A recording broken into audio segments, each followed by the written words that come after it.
What's up, everybody? My name is Cole. I'm a part-time real estate investor, full-time legacy airline pilot, and a part-time military instructor pilot. Today, I'm talking about why I have 2 day jobs, basically, yet I still have 60 rental units. Why haven't I quit? Why don't I do real estate full-time? Here's exactly why. First one, when you're first getting started in real estate, and even now, having a good paying job or just a job in general is huge when you're going to the bank and you're trying to get a loan. If you go to the bank and you say, hey, I'm trying to get this duplex as my first foray into the real estate world, I'm just going to try to get my feet wet here. It's a good deal, but if no one pays rent, if both the tenants stop paying, I can still cover this with my day job. That's a huge benefit for you. And you're going to be able to sell that to the bank. And they're not going to be as concerned with the fact that you have no experience when they know that you can cover it with the income that you're making in your normal job. The second thing I'd be looking at is making money in your normal job. It's the best way to get a down payment for a property. If you don't have a job and you have no money, then you're not going to ever be able to buy a property. It's just that simple. I know a lot of people are going to talk about how you can finance this and finance that, 100% loan to value, blah, blah, blah, blah. But in reality, those things are tricky products and usually lead people down the wrong path. They end up being screwed in the long term. So if you need money to put down on properties, it's as simple as that. If you don't have any money, then you need to go get money. And the best way to do that is to trade your time for money, which would be having a job. So in my case, trading my time for money, I'm all about it. You give me the money, I'll continue to buy rentals, and I'm just going to continue to work this business on the side until eventually it's large enough and it's reached escape velocity and I can take this business on its own. That's the plan long term. I don't know when that will be. It's going to be really hard for me to justify quitting my job as a full-time legacy airline pilot. Right now, I'm in the infancy of my career and still doing okay. And I know that as I stay there longer, it's only going to get better. For now, I'm just going to keep doing what I'm doing. And eventually, it will either be big enough for me to quit or it will never be big enough for me to quit. And then that question is answered on its own. So that's something that I look at. If you're just working a menial job and you don't care about it, the one thing that I always thought when I was working jobs that I didn't like at the post office, when I was working at Five Guys or dishwashing, things like that, I hated those jobs, but I always had in the back of my mind, like, this is moving me towards something that I really want. So I just was able to frame it in a way that actually made it okay for me, and it wasn't really the end of the world. I still had days where I really hated, especially the post office. I really hated that job. I felt like I was not using any of my potential, any of my brain power. I was just mindlessly walking through the streets of Milwaukee, and I absolutely hated it. But I was able to frame that in a way that was productive for me because I was saying, I don't like this job, but I need this money to be able to buy some flooring for the flip house that I was doing at the time. Or I needed to do it to go get some paint for the exterior or to redo the kitchen or a bathroom or whatever. Like, that stuff wasn't going to pay for itself.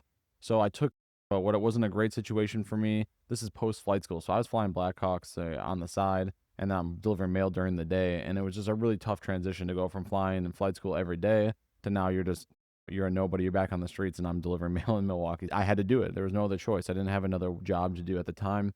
And that's how I framed it. So it got me through those times. And if you're in that situation right now, I know it's hard to not think about it in the short term, but if you really can try to frame everything into the long term, then you might be able to get through those next couple months or years even to get yourself going in the real estate game. So it's not beautiful. It's not pretty. It's not fun.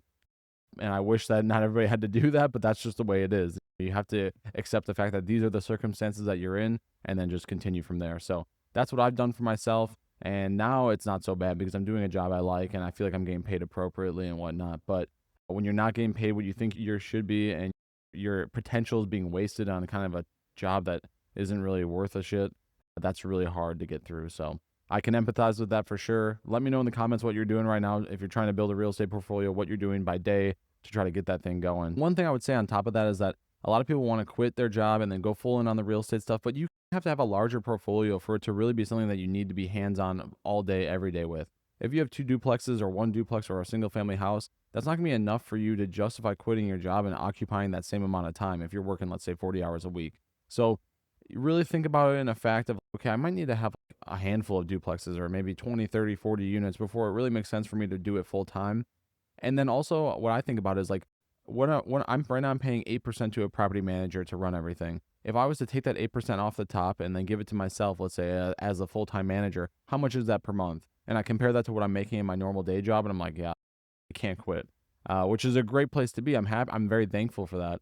But it is something to think about. If you're going to quit your job that's making you 10 grand a month to save yourself $350 on property management fees, it doesn't make any sense, right? And you might just be trying to sell yourself a dream that doesn't make sense at this time. It doesn't mean that it won't work out down the road, but it might be something to shelf for now and revisit later. There's some time management hacks that can be done. I'm a terrible time manager. Anybody that knows me pretty well will know that. I get everything done, but I'm very sporadic in the way that I do it. I'm very efficient at night, but I'm not very efficient during the day. And I know these things about myself, But a lot of things that I do is when I'm working, when I'm gone on trips, email and text and calls and stuff. I try to have people that are around help me out. For example, when I was on deployment, I had people looking at properties for me that I was potentially looking at buying. I wasn't even home physically in the country, but I was having other people do it for me because I needed it, and they were gracious enough to help me out and take a look for me. So that's something that I always think about is trying to leverage other people that are also trying to get to the same goal as you or are interested in the same thing. Trying to use friends, family, and things like that to help achieve a goal together is amazing. And that's what goes in hand with the partnership thing. I found partners that were home when I was not, and I could reach out to them and say, hey, I'm not home right now, but could you take a look at this property for me? I know it's a pain, but would you just take a peek at it and let me know what you think? And that stuff has worked wonders, especially for a job like mine where I'm gone a lot and I'm not always home to be able to do it myself, which I would prefer to do. It just doesn't always work out that way. The next thing that I would go with on top of the time management stuff is go get a property manager. I can't stress this enough that getting a property manager is going to be, for the most part, the key to your success. If you're a one-off person that wants to manage everything themselves and you love the game of property management, then that may be for you. But for the majority of people, it's going to burn them out. They're going to hate real estate and they're going to end up selling too early and they're going to end up leaving a lot of money on the table or taking a loss. So I can't stress this enough. Go find a property manager. Go meet 100 property managers in your city or in your town. Whoever's out there operating and that you can find readily on the internet, go meet with them, go talk to them, explain your goals, see what they do, try to get an idea of their operation if they're trustworthy. I can't obviously speak to every single property manager out there, but I know of a lot of them in Milwaukee. And thankfully, I found one that I think I trust and that is taking care of me, and we have a mutual understanding of what's going on here. So it's a huge benefit. They're doing it day in and day out. They know the ins and outs of every property. They know the ins and outs of the laws and the rents. They understand what rents should be. They understand turnovers. They have crews to do gutters and siding and roofs and unit turns. All these things that can eat away at your profit margin and or cause a good deal to go bad. I can't tell you how many deals I've seen. As a matter of fact, I almost took on management a while ago with my buddy. We almost took on management for 100 units that were owned by outside investors from Texas. And somehow I got in contact with them. I don't exactly remember how, but I get in contact with them and they tell me, yeah, we got these 100 units are being managed by one person. And these are all in the hood. So they're all very challenging to deal with if you're not doing it full and day in and day out and you understand the game. And they wanted property management to come fix it. And at the time, I think they had about 15 to 20 units that were occupied. And of those, maybe 50% of those were paying tenants. Otherwise, no one was paying. People were just living in the properties. It was complete disrepair. It was insane. And that these people had these properties for maybe 4 years, but they had slowly let them fall out of their control. And eventually, once you get through the tipping point, you're not going to be able to afford to get the properties back to where they need to be because the cash flows slowly start getting decreased. All the expenses start adding up. And eventually, you just can't even cover your bills, let alone try to fix things up. And then it just keeps feeding itself. It's a death spiral, honestly. It really is a death spiral, and we watched that one unfold. And I don't know exactly what happened. I know they sold the properties to the biggest investor in Milwaukee, Yusuf Barada, but I don't know what happened to it after that. I just know that they were in a terrible situation. They took what was a really great deal, honestly, and turned it into just a horrible situation.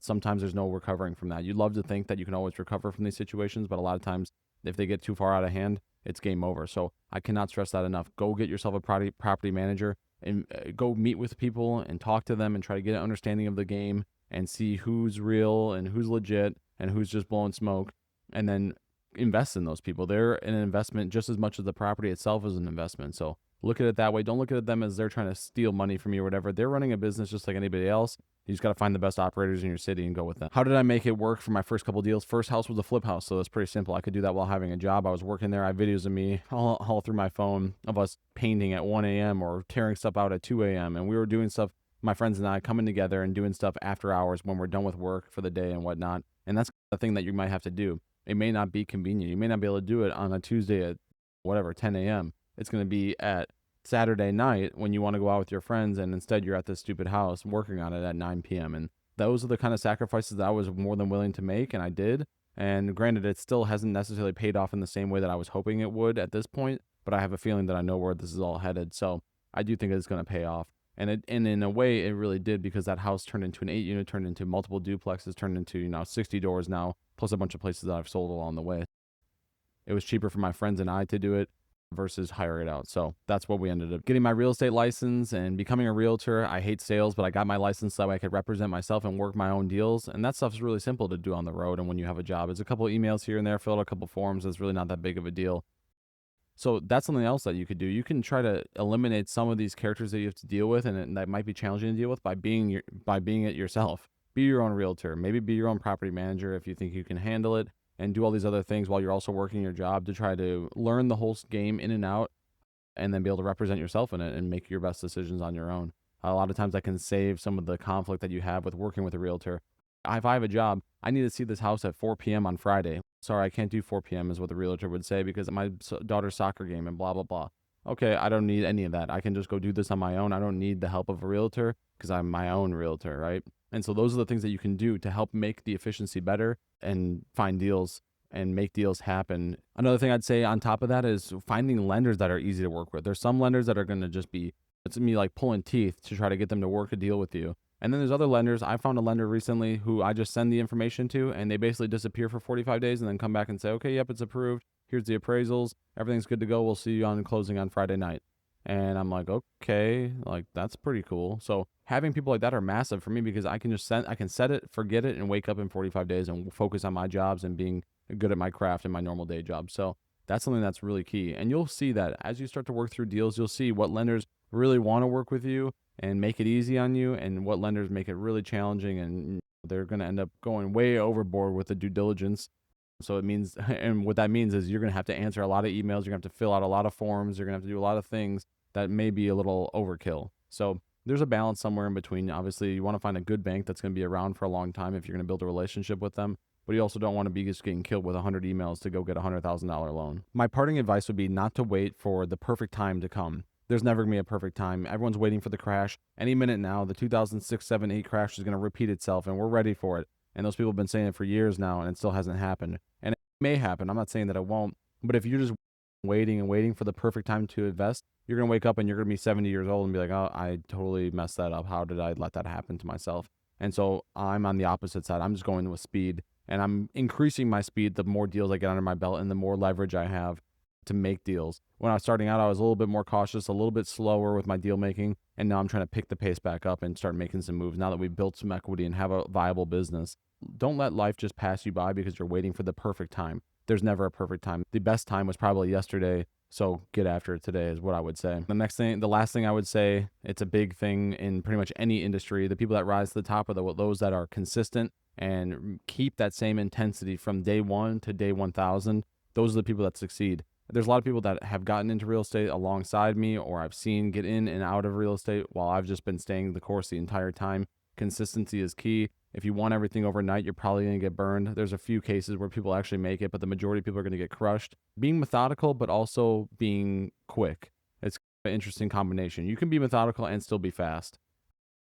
But that's what I would recommend to people, because if you're just going to sit back, wait for the perfect time, or you're going to get hyper aggressive and want to overnight, you're probably going to get hurt on both of those. You want to be somewhere in the middle, and that's what I think I've allowed myself to do by keeping my job. There's a part of me that wants to do real estate full time. It's just not the right time for me. If you're in the midst of a career and also trying to build a portfolio of some kind, maybe it's not even real estate, let me know. And if this was useful in any way, please let me know with that as well, because I'm trying to make better content.